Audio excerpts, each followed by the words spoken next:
LQS Production.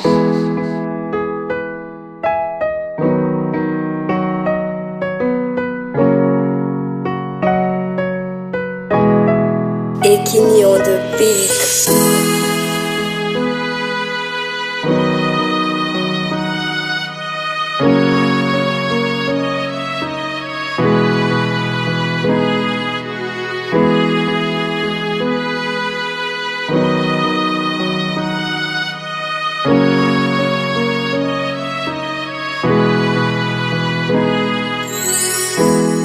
Anio ilay andro hanambarako aminao, ilay fitiavako mafonja mandraky izay ho anao tsy miova, fa enao no mpandova hariko mameno.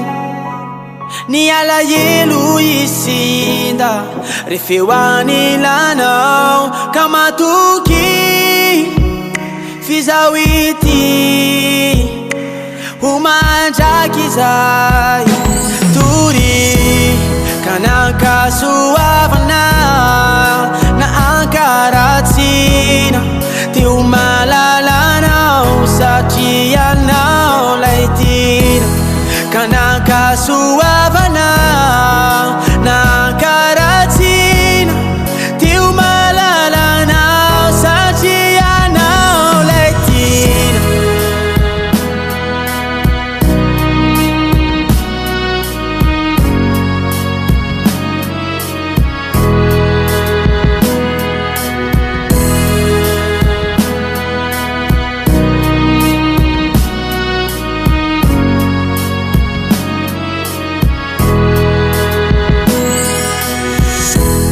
Androany posahan mazava tsy ho no fitsony ireo tokatry zay napetraka ny voady hoe izao sy anao ho iray ariady ho fiainam-baovao ka nankasoavana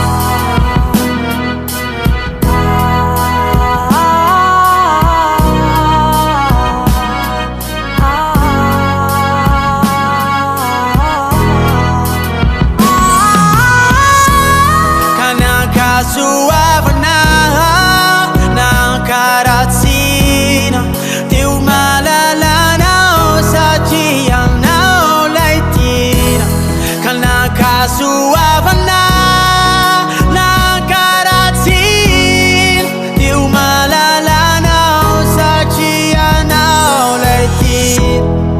Anio ilay andro nanambarako aminao, lay fitiavako mafonja.